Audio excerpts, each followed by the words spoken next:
Welcome back to Tactics with Puddnhead. I'm here with Sharkbait. Hey, Sharkbait. Hello. And recently, you played this league game against Snapmaster, I and did. said that we were going to talk later about the development of this book that you played and Yep. what went into all the thought processes. And that's what we're And here to good do. news. That's what we're here to do today. So, Absolutely. would you like to So, start with actually where this came from? yeah, let's do that. So, I will leave you guys to go check this video out at some point in the future, and we'll take care of business right now. I've got where did it go? All right, we got some stuff. So one day this month, I was like, hey, Sharky, how do I do double fire elemental? And he's like, what? Speaking my language. So we had this discussion, and I copied over from the Discord where we were discussing this stuff, and it's basically us figuring out how to make it work. And this is kind of the discussion I go through with all of the books that I make, either internally or with somebody else. Granted, the ones I do with somebody else are far more powerful than the ones I do by myself. I mean, talking to yourself can work for a little bit, but Yeah, yeah. So we can go over some of the considerations. So your yeah, your original thought was to get two fire elementals out as and what seemed like as fast as possible. Like I had to clarify, but right, you want to get those out, and the way specifically with elementalists to make that the most potent would be to get them out as fast as possible. right. And so, Because Elementalist yeah, doesn't have a growth over time option, really. You kind of peak early and then stay at that level for a long yeah, time. And then, the peak and um, sustain kind of thing. yeah, so other people with spawn points that actually take actions for you will be able to outpace you eventually. And the idea is to get the most power out as fast as possible and then ride that power as long as you can and sort Yep. of try and keep the advantage. And the other And part of it is to also use that power that you have now got the advantage on to eliminate the things that are making that would slingshot the other mage in front of you as well. mm-hmm, right. So Fire Elemental has really gone up in esteem recently because of the incorporeal change, or the ethereal change, rather. Um, The only main weakness is, of course, he's non-living and hydro +2. So those are two things that are maybe not the best. This actually, the idea came because I had tried to do a, I was going to make an element list for each element, right? And just kind of focus on one. And the fire one, I wanted to use magma golems. And magma golems are the guys that burn themselves and don't actually take the damage, but everybody else does. And I just couldn't make them work because the stuff I wanted to go with them wasn't fire immune. So I looked at all the fire immune creatures and I was like, what is fire immune? Hey, fire elementals are fire immune. Um, We and just do then them instead. and why not just do those? So I abandoned the magma golem and went for fire elementals and thought this is going to be my fire book. I'm just going to double fire elemental and smack people. Um, and then I needed to know how to make it work. And who better to ask how it makes work than somebody who plays fire mages all the time? So I talked to Shark. And the timing was interesting because I've been doing on my own a bit of an exploration on turbo early economy to ride that power wave kind of thing. So like my first league game was actually a turbo necro, which is a variant of the book I ran at Gen Con with a much more balanced ritual of Kalak. Um, Right. so I had already been thinking sort of along the lines of at least moves that would make this possible, even if it was using other creatures. So this was a fun exercise to go down for us as well.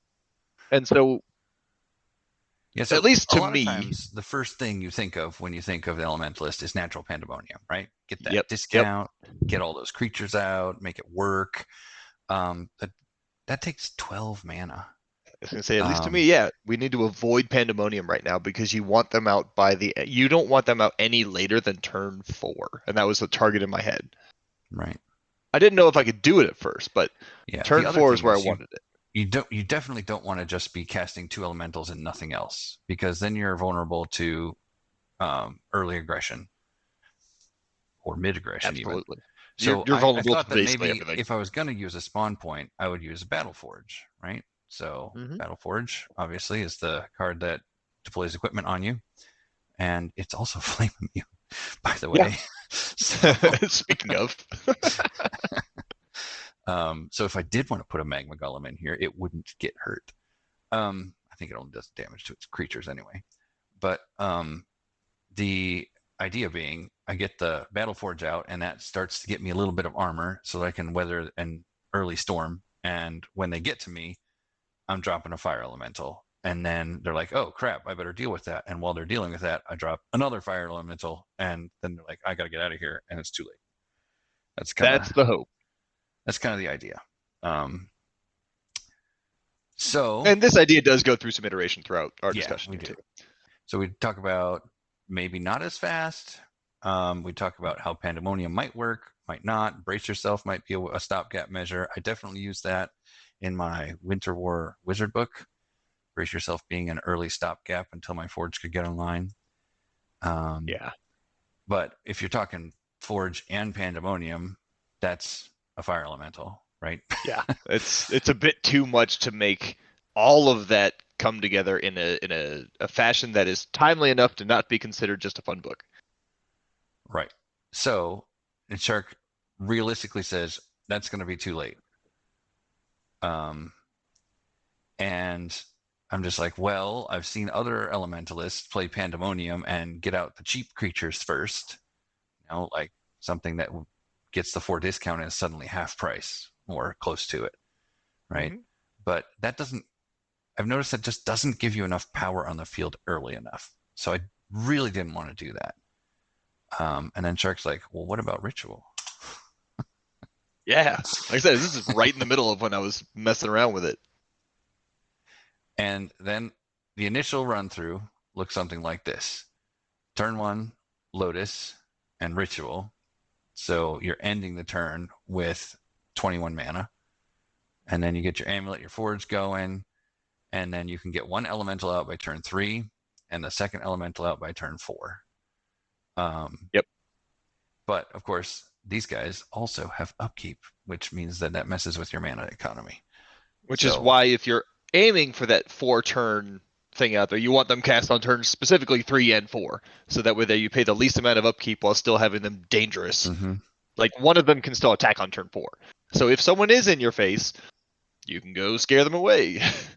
And so we're talking about some of these spells here. So Mana Lotus is a 2 mana card that gives you 5 mana 3 turns later. Okay. Um, so you're spending less now to keep some of your economy and getting a little bit of burst exactly at the point where you want to cast your second elemental. So Mana Lotus seemed pretty compulsory to me. Ritual of Calic, of course, is lose 2 life, gain 3 mana for 0. And that's just a mana ramp at the cost of your long-term success with the life. So Shark's initial pass was get as much mana as possible early. And then I was like, well, wait a minute. If you cast the Amulet, which I often do on turn 1 as the Elementalist, the Amulet of Attunement, of course, turns over any one of your glyphs that you want to when you cast it and allows you to use one of your glyphs to gain 2 mana. So it effectively costs 3 when you cast it.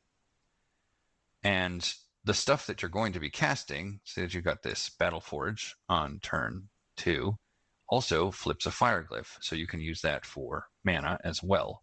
So if you get the amulet out early, you can start gaining 2 mana a turn that way as well. And we have a little discussion about that. And what you'd want to how little mana you'd want to spend each turn. So we ultimately come up with the idea that you can get both elementalists out by turn 4, and you can have at least 3 armor on and the ability to use some resonance. Now, Yep. for It anybody also who gives doesn't, you a little bit of flex mana there at the end too. right? So elemental resonance is when the elementalist steals one of the attack bars of an elemental they control, right? It does damage, so you got to mitigate that somehow, either by having yourself not get hit, or a little bit of regen or something. So you said later on that you could also quick cast Mend. I did not actually pull Mend up on this thing, so let me pull Mend up here. Mend is a 2 mana, 3-die heal that's novice, so it doesn't cost your elementalist triple points. Yep, it's a novice spell, and if you need to find a way to spend, or like if you need a way to save mana in some cases, right? So you're gonna only spend 2 on that round. You can quick cast the Mend, and then you can resonance either the fire. Sorry, for now it's the fire elemental attack. I forgot we haven't actually evolved on that yet. Yeah. So then, who was it? Where was it say? There, yeah, right down here. You're better off with 1 fire and 1 stormy. So when we talk about stormy, we're talking about this guy right here, Stormfront Elemental, which is also 20 mana, but flies and has a ranged attack, and is more importantly a different element. I would say that's the one. That's one of the big considerations. Then the other one is actually the ranged attack is pretty big here too, because if they want to stand back, the position you're in basically a position where if they have moved at all, you can just start shooting them to make them come after you. If they haven't moved at all, it doesn't take much to get into range to start shooting too. And it turns out that Stormfront is probably best cast first, so you can start getting those shots out, and then they come to deal with him. And then you drop the fire elemental on top of them. And now they have 2 big beds to deal with. And they're in range for your very efficient use of 4 mana attack spells. Yep. So that's the idea. That's the development of how this went through. And they went through a few more iterations, and we'll talk about some of that later. In fact, I think I talked about one in the game against Nabmaster. I accidentally found a branch. But that's only because I screwed up the opening. Right, and that's something we'll talk over at some point as well. So initially here, we've got some. We've got the plan. So this is the plan. This is the plan. I know people like to have their 4-turn beginning sort of a thing, all maned out, mathed out, ready to go. There's hardly any deviations, and we did sort of the same thing with this one. So I tend to plan out. I tend to plan out 4 turns, and usually turn 4 is I would like this to happen, and I can flex with the rest. So planning too much further ahead than that, and you're just asking for something to go wrong. But this is how the general plan works. So at this point, you've got 20 mana because you're starting the game. You spend the first. This is really important. The first thing you do is you cast. You can pass your quick cast because normally you do that anyway. And then you're going to use your action to cast Amulet of Attunement and immediately use it to get 2 mana back. You can't, because otherwise you can't do it. If you use it during your quick cast, during the final quick cast, you do not have priority, and you have to have priority here. You do not have priority during quick cast. You only have priority during your action. So if you choose to, if you're like against a wizard and you're expecting gate, you can quick cast it. And then on priority, you can use it. That's fine. But normally, you're just going to use your action to cast Amulet of Attunement and use it, and then you're going to cast Mana Lotus. And that's Mana Lotus is going to be your final quick cast. Right. That's going to set you up to have enough mana to do what you want to do on turn 4. And then we go to turn 2. And I will also note, if you do screw that up, it does actually affect the opening. So it's okay. But it does change some of the things. So carry on. Let's go to the next one. Right. Because the turn 2 doesn't really deviate. Right. Every little piece of mana helps. Yep. Turn 2. Now this is questionable. You don't have to cast this right now, but it's decent to cast right now. You do have to cast Battleforge this round. The reason I cast Kalik first, or at least I laid this out like this, is because if you're going to move, it allows you to kind of be out in the open and not be committed to where the Battleforge is. It gives you a chance to kind of pick where you think the battle is going to be and make sure you're going to be in range no matter where you go. So I saved the Battleforge myself for the second spell this turn. But you run into the same problem because you're only getting your glyph with the Battleforge. That is true too. So that's the mess up that you did on turn 2. It is the mess up. The Nabmaster game. So that so that was the original thought for that one. Right. Sorry, the original thought when I deployed it. Right.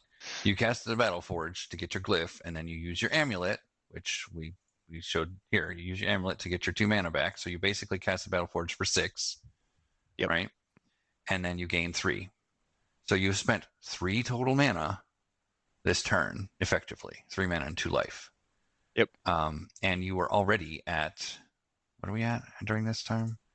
So we've only spent, turn 2, you spent start with 5. 25. Start with 25. You end with 32. You end with mana. 32 and you start. You end with 22 and you start turn 3 with 32, which is where I actually started including on the picture. Sorry. So turn 3, you start with 32 mana. Yep. And the first is going to be Stormfront Elemental for 20. That is going to flip 2 glyphs.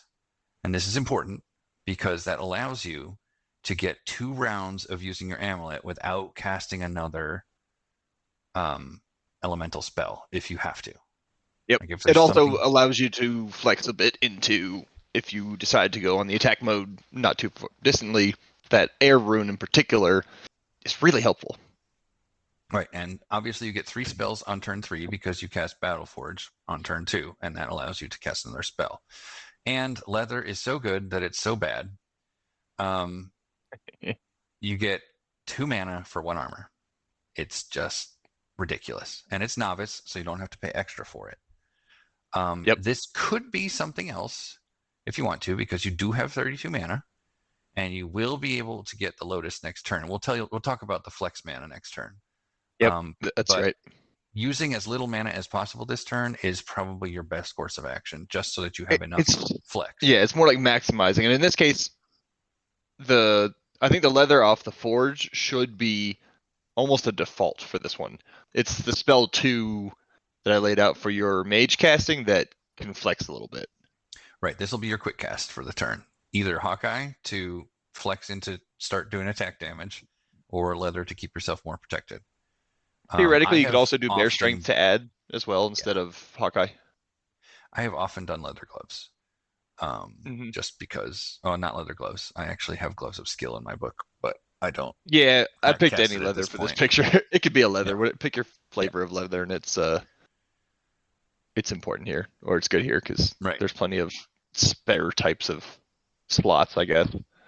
All right, and then on turn 4 is the last one. You are at 20 mana. Why do you have 20 mana here? Well, you start with 20, and then you get the Lotus. So that's all. 20 plus 5, so you get 25. Yeah, because you've spent 20 here, taking you down to 12. And then you spent 4 more, right? Nope, 3 more because 3 one of those is from the forge. Taking you down to 9. Takes you down to 9, and then you add 2 from the amulet. And you add 2 from the amulet, so that takes you up to 11. So you're at 11, and because Stormfront Elemental is out, you're only channeling 9 mana this turn. That's why you're at 20. Yes, you channel 10 and then upkeep 1. And then you get the Lotus this turn, which puts you to 5, which allows you to flex on these things. And so here's the accidental flex we found. I realized I did the out of order priority thing once and did not have the rune to flip during my game against Napmaster.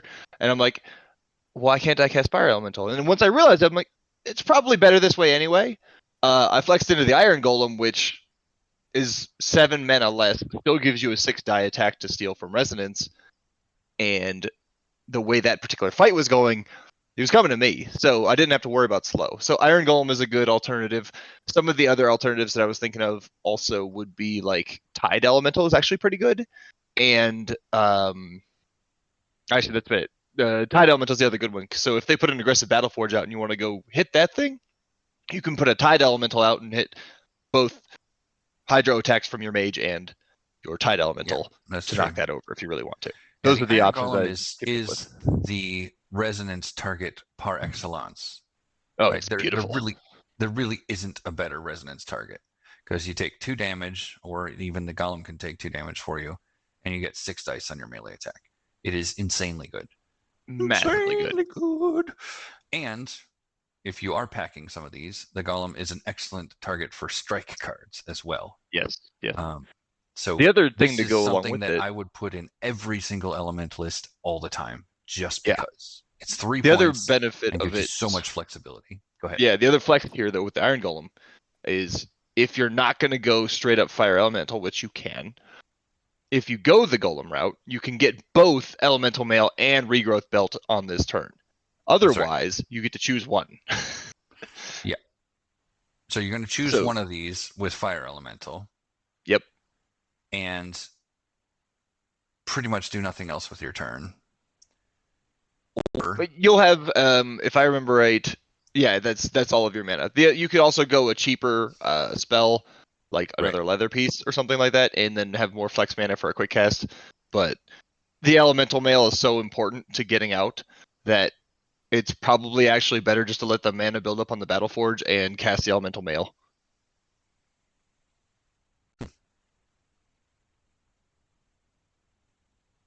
see, I think I've always used the Battle Forge every turn for something, and that might be one of the problems I had in some of the games that I played. Yeah. But yeah, ideally you get two big elementals out, but if things are going to clash real soon, or you think you're going to need extra punch from your elementalist, you're going to want to play Iron Golem instead. And then Yep. you can fire elemental later on in the game at some point if you've managed to resonance a couple of turns and save up mana. Yep. Um, And I say the other point to make from this particular opening is we pointed out earlier that it lacked Pandemonium. And so instead, the way to think about Pandemonium in this kind of a build is that it's more of like a respawn, right? right, You want to save it until you're pretty sure, like you have to time this right, and it's tough to do sometimes, but you want to time it right before your fire elemental or storm front elemental or even sometimes your golem is about to die, place it down, and then use its resurrection ability right. um, So when to an bring it elemental back. golem or sprite creature you control is destroyed, you may destroy Pandemonium instead to reanimate it. So, um, not instead, but Yeah. you get the So reanimate yeah, effect by losing Pandemonium. it's Um, effectively giving you a 20 mana yep, elemental for a 12 mana quick cast. right, which is really good trade. And in some Um, cases, it also ends up making it so that they change targets. So it can also help spread some of the damage around while you can mitigate and deal with that with your elemental mail. mhm. Because So we've the seen that a idea few times is in testing. because you're the elementalist, right? Because you have resonance, because you have elemental glyph water, because you have elemental mail, which allows you to pay a mana to life bond 2, and you will oftentimes throw in a regrowth belt or a regrowth in here.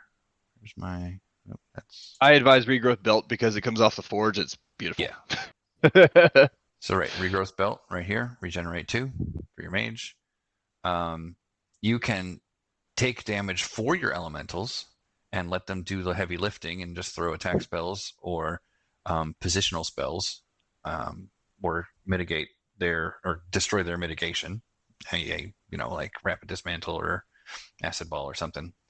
Um, or you can be the one that takes all the damage and using your resonance, and then you just heal it off with regen. Yep. Or you And can pull it off the elementals to keep them alive longer too. It's a lot right, of kind of identifying what your enemy's trying to do and picking the right counter for that, but you have all right. flexibility to go a couple different branches. So the worst possible thing you can run into with this guy is a holy mage or Holy a mages are siren. tough.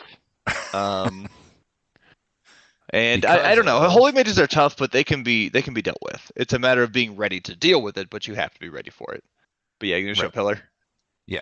So this one is real bad for you. Now you can survive it because of the ethereal change. The ethereal change means that this thing is likely to get 2 attacks off on one of your elementals. When it comes out, It's it'll come effectively out. guaranteed to get two. Right. When it comes out, it'll attack and lose dissipate. And if your opponent is smart, they will pull it out after your elemental has acted, so they'll be able to attack it again in the upkeep. So you're going to have 12 dice come down on your elemental sometime if Yep. somebody's running pillar. Um, that is immediately survivable. They cannot do more than 12 damage, and Fire Elemental has 15 health, Stormfront Elemental has 13 health, but that's the danger zone. That is beyond the danger zone. So Yep. you'll need to be able to have elemental mail out before pillar comes out in order to be able to save your creatures, and you want to pack a large quantity of these guys. Yep. Yep. Um, Those are great ways to mitigate pillar. Um, especially elemental mail. Lesser teleports are probably going to be in your book because you need something slightly cheaper than 3-point force pushes anyway. yeah, But definitely do not be afraid to use them to get it out of the pillar zone. Make them put them back in the pillar. Like they're going to have to use either their mana and actions to put your big guys back in, or your guys can get away and survive. So it can be it's beneficial to get them away. right. So that's the book build. Do you want to go Yep, through some games and decisions at this point? absolutely. Yeah. Or So I've you know talked a what else lot we should about do? my game versus Nabmaster already. Yeah, and so this style is completely Sharkbait style. Like this is how you run all of your games, pretty much. It runs a My lot of them guys similarly, yeah. are gonna do their job and then die, and then I'll probably win most of the They're going to time. do their job and die, but they've given me such a lead that I can burn the rest of the way through. Is the idea. Now, Right. you were This is you, not the way I play. pardon the pun here, but you're kind of playing with fire when you do that. But like once you get comfortable doing it, you know when to hit the gas, basically. Yeah. And I am completely not comfortable with this. So getting this through my head took 4 or 5 games to just understand what the hell I was doing. Yep. And it It was was just a frustrating matter of every step comfort. of the way. Yeah. So, So yeah, what were some of the issues you ran into when you did that? Because all if right. So, someone is used to playing like me, they can probably identify a lot of the places to make things work or even work better. But for someone who's not used to it, what kind of mental hurdles did you have to get over? I had to stop being worried about taking damage on my guys, and I had to figure out how and when to hit the gas. Um, and by hit the gas, we generally mean throw your copious amounts of attack spells until they're dead or you're dead. Yep. Um, Punish them for making the decisions they make. so I also felt like these things were too fragile. I was not counting on that. They will survive the pillar option as long as you're playing semi smart. Um, so that was challenging for me as well. I Yeah. I thought that perhaps Holy would be the worst book to play against. So I played a lot of practice matches against priests and priestesses, um, just to get a feel for how much damage things take. And it was hard. It was really hard. I wanted to save my stuff. I wanted to kill their stuff, and really focusing on killing the mage is kind of what you have to do in this kind of a book.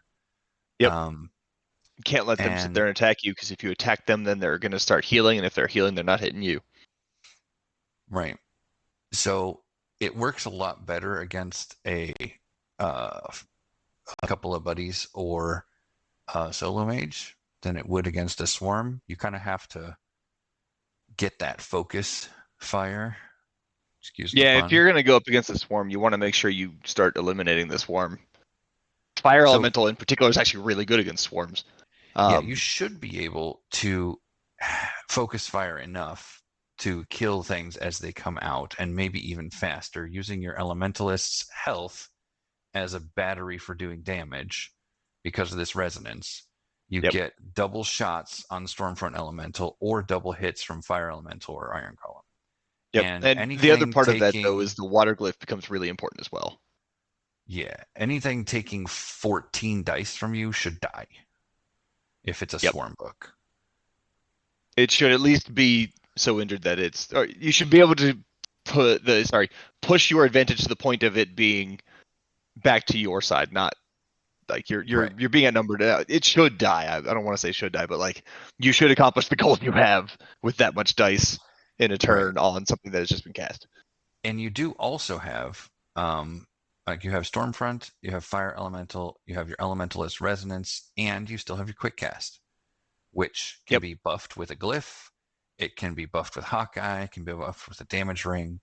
Um, all that kind of stuff. And So if you're getting dangerous levels of damage while you do this, the mend option is an option. It's cheap yeah, and hmm it can keep your resonance going a little longer if you need to.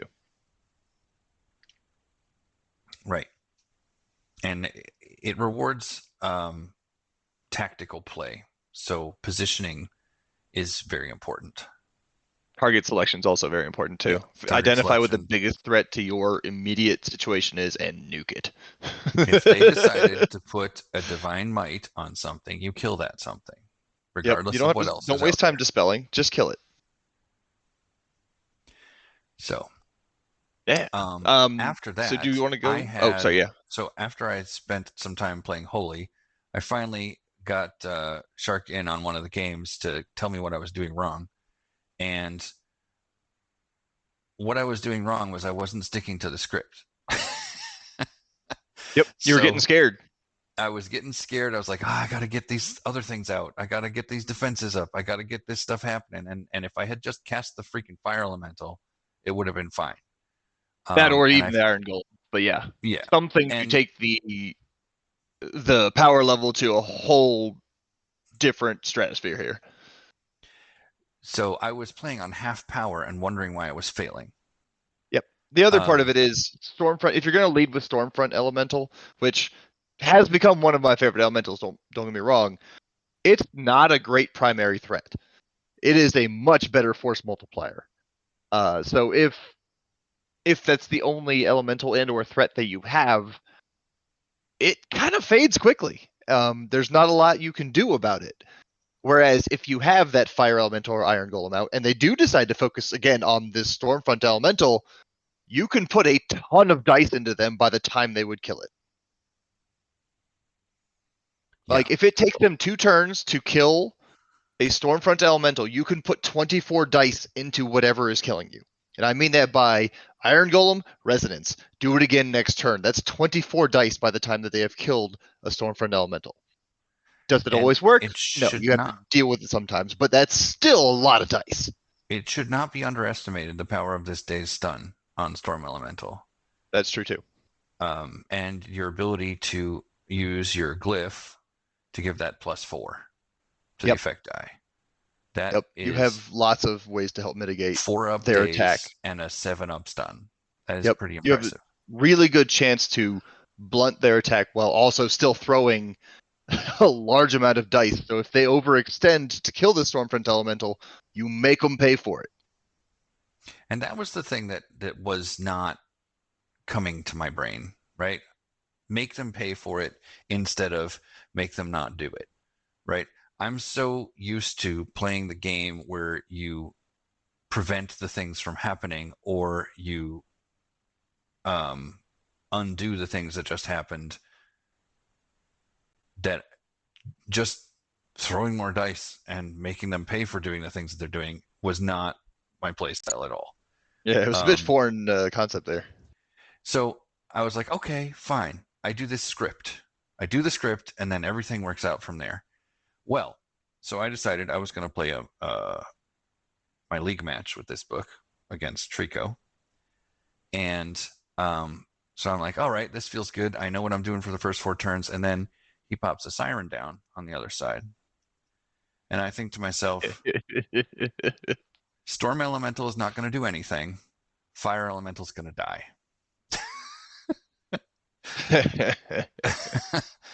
um, and then I'm just like, okay, I realize this could be something that happens, but the script works, so I'm going to do the script.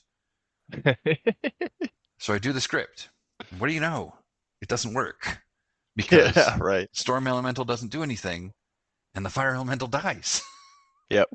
So that was one of those I probably would have deviated from the script a little bit. The Iron Golem in particular stands out to me as a probably good option Right, to help with that one. I also have a few other elementals in my book that I know mine differs from yours once we get past turn 4 anyway in right. construction, but I have a few other things that actually tend to help in the situation you would have been in. So I'm not sure. What did you end up having to do here? Do you have? I know you will probably do some commentary at some point, but Yeah, yeah. It'll be up in the near future. But yeah, I was making headway. I was killing the stuff that was coming out of his shell, and then he deploys a water elemental, Oof. Yeah.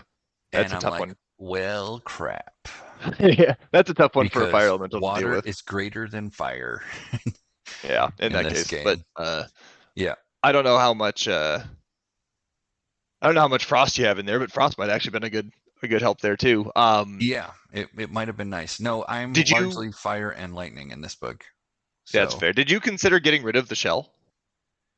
I Like never had was enough there a mana to do that. okay. And that is another thing that's been challenging with this book is having enough mana to cast that natural pandemonium when your stuff is about to die. I Yeah. did in So that game manage to resurrect the fire elemental with the pandemonium, that's but good. then it died again. Yeah. The So the other thing about that game is I think it would have happened. I would have pulled it off, except he dropped Gravicore on Storm Elemental after pulling him into his shallow sea. Um, yeah. and I was unable to destroy the Gravicore fast enough. There was one turn where I thought to myself, I should just use my gloves of skill and throw the boulder with the fire buff at the Gravicore and just see if I kill it. And if I kill it, he has nothing that can hit Storm Elemental for the rest of the game. Yeah. Um, That would have been really helpful actually, yeah. yeah, but it's 10, and I'd be throwing 9 dice, and there's 4 armor to get through, right? Yeah, So it's understandable. I With didn't do gloves of that. skill Instead, I reroll though, tried to you'd do be a pretty something high else. chance. Yeah. And I think that if I had done that differently and Gravicore had died, things might have gone slightly differently, but I don't know if I would have pulled it off just because Iron Golem is vastly superior to Fire Elemental in that situation. Yeah. Um, and then after that, I played um, Enti's Siren, and I thought to myself, okay, we are not casting the Fire Elemental in this game. We're going to Did you still cast the cast Iron Stormy in that Golem. one? Oh, yeah. I still cast Okay. Storm Elemental in that one um, because Enti's Siren, which this game will get cast eventually too. This wasn't a league game, but It did sound like a fun one, it yeah. was an incredible game. Um, and probably the best game I will ever have in my career. I think I made extremely few mistakes, and I managed to pull a fast one on NT, which is just an accomplishment. So, um, the in that game, I deviated in the flex of turn 2, right? So we're talking about turn 2 here, turn Yep. 4, whatever it is. Yep, I flexed into this golem, and I made sure that I had armor and that I kept him still because NT Siren stabs you in the face until you're dead. Oh, okay. And so So you said you kept him still? so I kept him tar trapped or behind a wall Ah, okay. for rounds and rounds and rounds and just kept shooting him with Storm Elemental. Okay. Yeah. The Stormfront probably paid off quite a And bit I there. kept Even guarding myself with Iron Golem just in case he got yeah. up, right? Yeah. That's a big hit to take back, yeah. So, and he could have one shot the Iron Golem probably with all the crap that was on him. But um but yeah, I ended up it was a long game back and forth, and I managed to not get hit just enough times to win that game. Yeah. Well, that's good. And So it's good hearing some of the flex branches here too. that is something that you really want to have these lesser teleports for. Like lesser Yeah. teleport saves your butt so many times in this kind of Honestly, a it's game. worth it just for the Pillar of Righteous Flame, in my Yeah, opinion. I Pretty much I would everything you're gonna take run is gonna be non-living, so it's gonna take a in an lot of dice. elementalist. I would take a minimum of 2 of them, minimum. Oh, I was gonna say minimum 3. That's 3 spellbook points for 3 For total 3. movement spells. Yeah, It's absolutely worth it considering how everything else is triple. That's where you can save a bit of spellbook points, in my opinion. yeah. I honestly think the elementalist would be um, garbage pile mage without lesser teleport. If you I had to pay I triple wouldn't go for that far, but I teleports the think entire time, I it is a just bit it's tougher to make so work. useful. Yeah, very useful. I don't know if I call an elementalist garbage pile without one card, but like I get what you're saying. It is absolutely massive in a Elementalist All right, specifically. so if we just want to lay this out for people here, we Yep. can do turn 1, turn 2, turn 3, and then turn 4 with flex options. You've got turn Um, 4 up in the upper left, so switch that back to oh, turn I 1 better real turn that to quick. turn 1 because Yeah, otherwise there you we won't go. know what to do first turn because we haven't talked about it enough. Yeah. Um, Now, what I was saying about flex is you don't actually need Ritual of Kalak until you're going to cast Stormfront Elemental. So you Yeah. could put Hawkeye up here or a Leather up here if you wanted to, if you were worried about early aggression or needing to fire something off on turn 4. But the Kalak needs to happen before your first creature, pretty much. Yep. That's So, correct. And in this case, we've only talked about a limited number of creatures. We've talked about Fire Elemental, we've talked about Iron Golem, we've talked about Stormfront Elemental. Um, I think there are at least a couple other good options that I haven't actually had the chance to run myself, but I've been thinking about as well. So like I was saying earlier, the Tide Elemental actually I think is a really good creature for its cost. Um, and Wind Elemental is one of those I really want to try out in certain situations because the mobility. So if you can find a way to get both Windy and Fire Elemental out there, that's a train waiting to hit some things pretty dang hard. You yeah, can Wind Elemental has a lot of uses. Yeah, there's a lot of utility in the Wind Elemental that I haven't even had a chance to explore.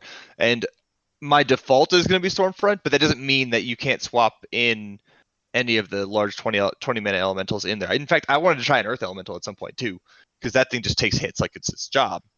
So if you could resonance a zone attack and then have it hit the zone attack as well, that might be an interesting play too. Like there's a lot of options here for the big elementals, but this is a method by which you can get to overly large creatures by comparison to what most people can put on the field by turn 4 and go see where that Yeah. power takes you, and you can then explore some of the options of like the utility of this particular path.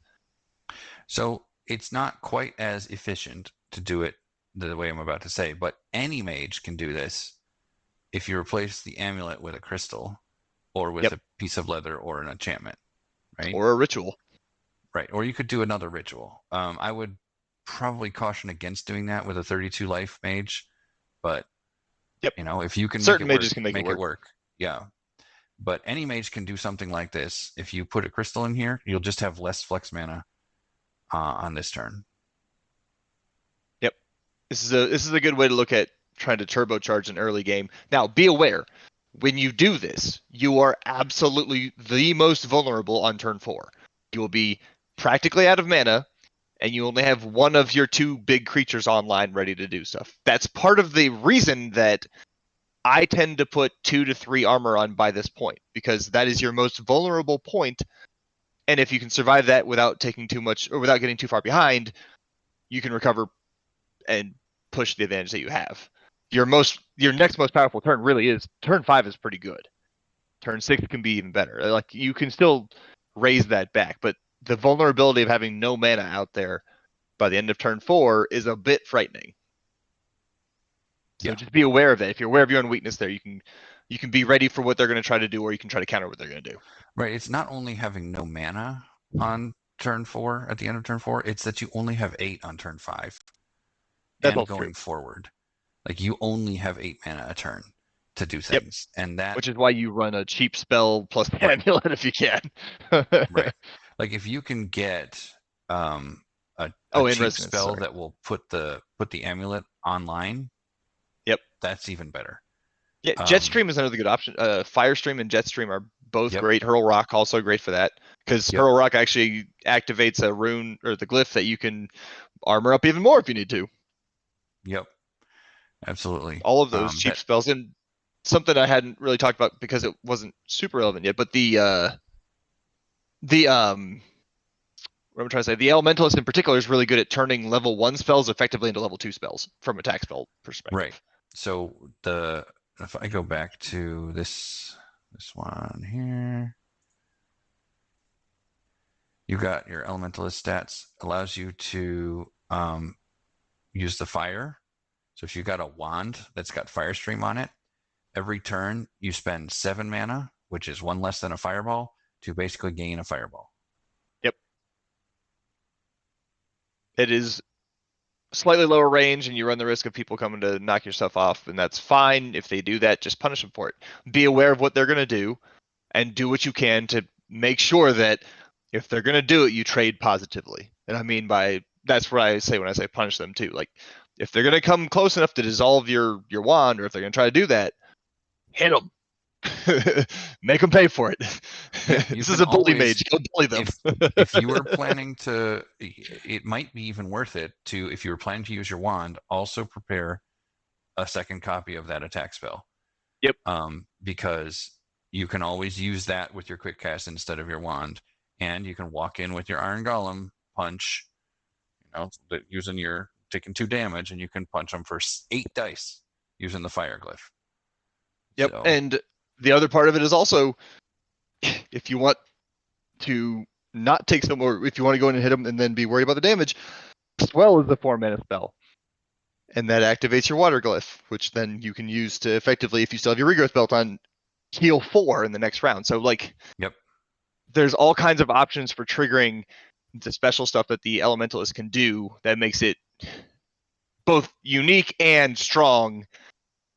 But you also have to be aware of the weaknesses while you do it. So like, damage can build up when you're using resonance. You have to find ways to mitigate that as best you can. right. So the mend Especially if plays you're going to good, the spell resonance plays the good. storm elemental for 4 Yeah, damage each time. That that gets one's expensive. useful a couple times. I wouldn't advise doing that every turn unless you have basically, unless you're doing the water rune thing every round. Yeah, or you're safe. Yeah, or you're safe. So yeah, I think that's we covered just about everything I with think this one. we covered everything from the initial concept to book development. And I will actually note this one's still fairly early in the development cycle. It's got Yeah, a solid foundation, but there's lots of places you can go with it. And so if someone does come up with other ideas they have or happen to like, please post them. We'd love to see it. We'd like to get more. The more the community knows, the better everybody gets. So if you have a cool idea, let us know. yeah, and that's been Tactics with Puddnhead and Sharkbait. And And Sharkbait, I'm here for this one. yeah, this is kind of how we develop all of our books, honestly. We're just Yeah, you get an idea and you're like, I want to have this. Can it happen? how do we So, do that? right. So yeah, and it's been fun working on this one. Absolutely. See everybody later.